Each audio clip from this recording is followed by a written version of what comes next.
नमस्कार. आज आपण मिरची भरून बनवणार आहोत. त्यासाठी बेसन पीठ घेतले 1 वाटी भाजून. त्याच्यात आपण अर्धी वाटी शेंगदाण्याचा कूट टाकून घेणार आहे. बेसन आधी भाजून घ्यायचं, नंतरच त्याचा वापर करायचा. आता त्याच्यामध्ये हळद टाकून घेऊ. धना जिरा पावडर आहे ती टाकून घ्यायची. लाल तिखट टाकायचं आहे. लाल तिखट थोडंसं जास्तच घ्यायचं, कारण ही मिरची जास्त तिखट नसते. चवीनुसार मीठ टाकून घेऊ. आणि मिरचीला आधी धुवून स्वच्छ आपण त्याला मधून कट करून घेतलेली आहे. तर मसाला व्यवस्थित आता मिक्स करून घेऊ. छान व्यवस्थित मिक्स करायचा.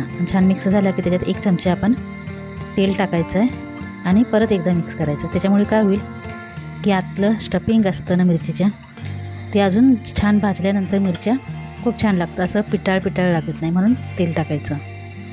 आणि छान असं स्टफिंग शिजतं सुद्धा त्याच्यामुळं, तेलामुळं, म्हणून तेल टाकायचं आहे. आता व्यवस्थित एकदा मिक्स करून घेऊ तेल टाकल्यानंतर. आणि मिरच्या तर धुवून कट करून ठेवलेल्याच आहेत. फक्त 10 मिनटात आपली मिरचीची झणझणीत अशी रेसिपी रेडी होईल. टिफिनला पण तुम्ही देऊ शकता, किंवा कधी छान अशी ज्वारीची भाकरी, आमटी आणि त्याच्यासंग तोंडी लावायला भरलेली मिरची खूप छान लागेल.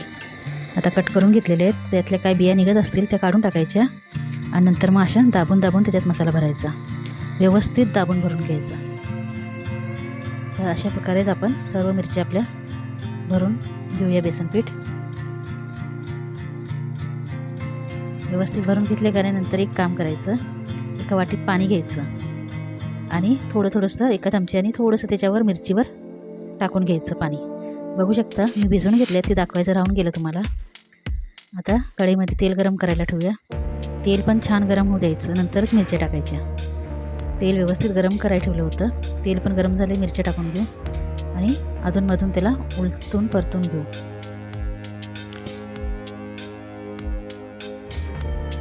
त्याला छान असं परतून घेतलं आहे. अधूनमधून त्यात पाणी बिनी काय टाकायचं नाही, फक्त असंच परतून घ्यायचे.